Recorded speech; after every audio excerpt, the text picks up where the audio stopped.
today I'm going to show you how to make a great pear butter. I know pears are coming into season right now, and I had some friends who've given me a ton of pears.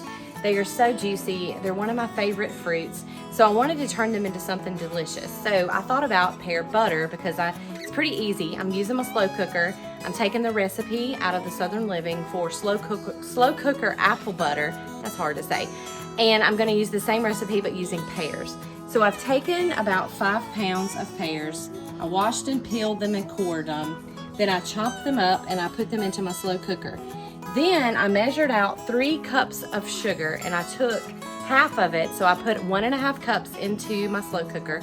And then after it's cooked until they're soft, and it says for the apple butter to cook it 6 hours, but we're gonna check it periodically between 4 and 5 because pears are softer fruit and it may not take quite 6 hours. So after the fruit is cooked down and it's pretty soft, we're gonna add some cinnamon.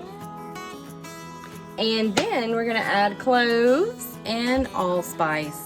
Now, all of you know if you bake, those 3 put together are gonna smell delicious. So when these have cooked down, we will add the rest of our sugar and then our spices. So I can't wait to see what's gonna happen. So stay with us, we'll see.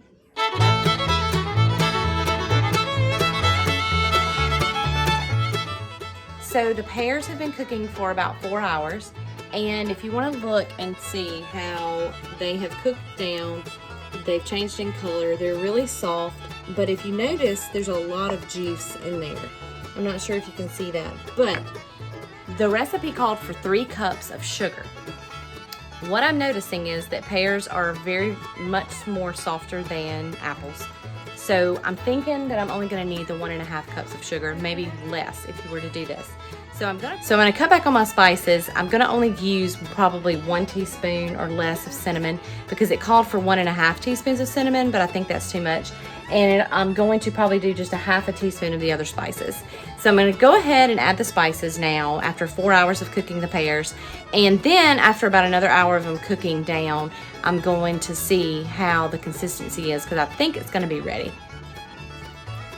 So the pears have cooked almost 5 hours and they are definitely done. So I'm taking my mashed potato masher and I'm smushing them up just like this, and they smell so good. And I've even pulled out some and they taste even better.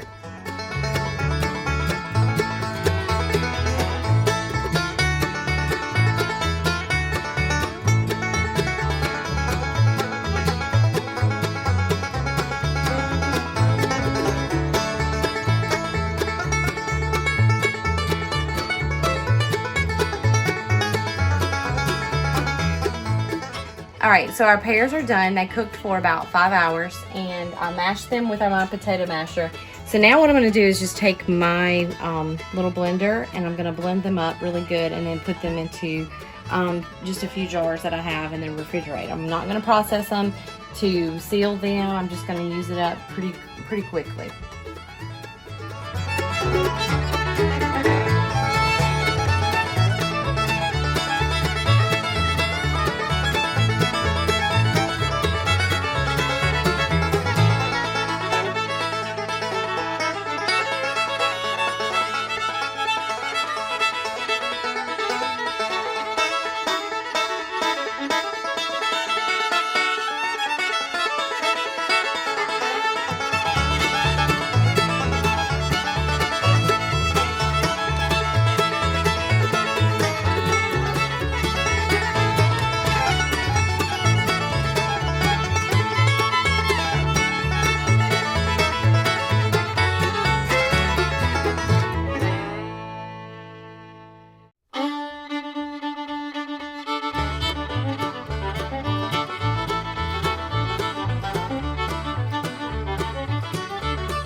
So I got my pint jar with my pear butter in it, and it's still really, really warm, so it may seal.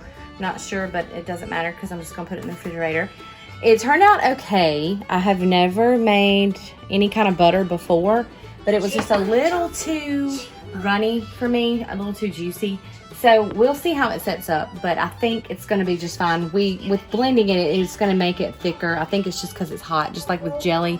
It takes time for it to thicken up. So I'm looking forward to this new thing, pear butter.